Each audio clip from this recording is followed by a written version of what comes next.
አዲስ አበባ ተግባራዊ ባደረገችው የኮሪደር ልማት ስራ የከተማዋን ገጽታ ከማሳደግና አሰልቺውን የትራፊክ ፍሰትን ከማቃለል ባሻገር ከዚህ ቀደም ያልነበሩ የታክሲ መጫኛና ማውረጃ ተርሚናሎችን እውን አድርጋለች። ኤኤምኤን ያነጋገራቸው መነሻቸውን 22 አድርገው ወደ ተለያዩ የከተማው አቅጣጫ መስመር የሚሰሩ አሽከርካሪዎች ከዚህ ቀደም አመቺ ስፍራ ባለመኖሩ በስራቸው ላይ ምን ያህል ጫና ይፈጥር እንደነበረ የኋሊት እንደዚህ ያስታውሳሉ። በፍርሰቱ ሁለት መኪና ነበር የሚያሳልፍ ደረበን እንቆም ነበረ እንከሳለን።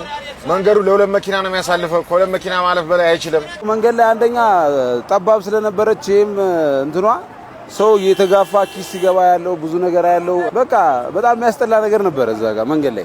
አሁን ላይ በአካባቢው ተግባራዊ በተደረገው የኮሪደር ልማት ስራ እውን የሆነው የታክሲ መጫኛና ማውረጃ ተርሚናል በንብረት ላይ ይደርስ የነበረ ጉዳትን ከመቀነስ ባሻገር ምቹ የስራ አካባቢን የፈጠረ መሆኑንና ለትራንስፖርት አገልግሎቱ መሳለጥ ሁነኛ ሚና እየተጫወተ ነው ብለዋል። አሁን ግን እንደ ልባችን ገብተን እንደ ልባችን ጭነን እንወጣለን። ምንም የሚያስቸግረን ነገር የለም። ተርሚናሉም ሰፊ ነው። በጣም ተስማምቶናል። ቦታውም የተመቻቸ ነው። በተራችን ቆመን ነው እንጭ ነው። ባሶችም ከኋላ ይቆማሉ። እኛም እዚህ ጋር ታክሲዎች ምናምን በጣም ባይለኛው መንገዱን እንዘጋጋው ነበር እዚህ ጋር ማለት ነው። አሁን ግን ይሄ ተርሚናል ተፈቶ መንገድ መዘጋጋት የሚባለው ነገር የለም። ችግሮቹን በሰፊው በሚባል ደረጃ ላይ ነው ተቀርፈው ያሉት ማለት ነው። እሱም ብቻ ሳይሆን እያንዳንዱ ሌባ የነበረ እዛ ጋር እዚህ ውስጥ ሲገባ ሌቦች ጠፍተዋል። ከዛ በመቀጠል ግን ተራ አስከባሪን በመለከተም በራሱ ዝም ብሎ ማንም ከሜዳ ተነስቶ ነበር እኛን ተራ ሲጠይቀን የነበረው። አሁን ላይ ያለው ግን ስርዓቱንና ሕጉን በጠበቀ ሁኔታ እኛንም ለአላግባብ ወጪ ሳንዳረግ ብዙ ነገሮችን መንግስት በዚህ ጉዳይ ላይ ፈቶልናል ማለት ነው። ለኛ ብዙ ፋይዳ አለው ማለት በፊት እዛ ስንጭን ብዙ ከኋላ ብዙ ነገሮች ነበሩ፣ ባሶችም ነበሩ፣ ታክሲዎችም ነበሩ። መንገዱም ጠባብ ስለነበረ በጣም ክራውድ ነበር። አሁን በዚህ ሰዓት በጣም ለኛም ለተሳፋሪውም ለመኪኖቹም ጥንቃቄ እዚህ ጋር እዛ ጋር ስጭን ከኋላ መቶ መኪና የተገጨበት እኔም የተገጨበት ኬስ ስለነበረ አሁን አሪፍ ነው ብዬ ነው የማስበው።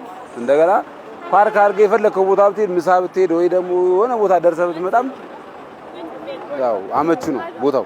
የትራንስፖርት አገልግሎትን ለማግኘት የተለያየ እንግልት ይገጥማቸው እንደነበረ የሚናገሩት ተሳፋሪዎች በበኩላቸው አሁን ግን አሽከርካሪውም ሆነ ተሳፋሪው ሕግና ስርዓትን አክብሮ እንዲገለገል ምቹ ሁኔታን ፈጥሯል ብለዋል። አስፓልት ጠርዝ ይዘን ነበር የምንሳፈረው። ከታክሲ ጋር እየተጋፋን፣ ከሀይገር ጋር እየተጋፋን፣ ከባስ ጋር እየተጋፋን በጣም ግፊ ነበረ። አሁን ግን እንዳየው በጣም አሪፍ ሆኖ ተሰርቶ ስምሪቶች ራሱ በስነ ስርዓት ሰልፍ እያሳፈሩ ያን ችግር ቀርፈውታል ማለት እችላለሁ 100%። ስለዚህ ሀይገሩም ባሱም ቅልቅል ነበር እና ስለዚህ ሰው ምርጫ አልነበረውም። በቃ ግፊ አለ፣ አዛውንቶች አሉ፣ የሚረጋገጡበት ጊዜ አለ። ግን አሁን ሁሉም በየቦታው ታፔላዎች ሁሉ ተለጥፈዋል። ስለዚህ አየር ጤና፣ ጀሞ ባሶች እና ሁሉም አሁን ሜክሲኮ እዚህ ስለዚህ ታውቃለህ ማለት ነው። በዛ አሰለፋለሁ። ሀይገሮች ለብቻ ናቸው። ታክሲ እንግዲህ ጭኖ በዚሁ ነው ዝም ብሎ የሚወጣው እና አሁን በጣም አሪፍ። መዲናዋ በሁለት ዙር ባከናወነችው የኮሪደር ልማት ስራ መዳረሻዎች በሺዎች የሚቆጠሩ የመጫኛና ማውረጃ ተርሚናሎች ተገንብተው አገልግሎት እየሰጡ ይገኛሉ።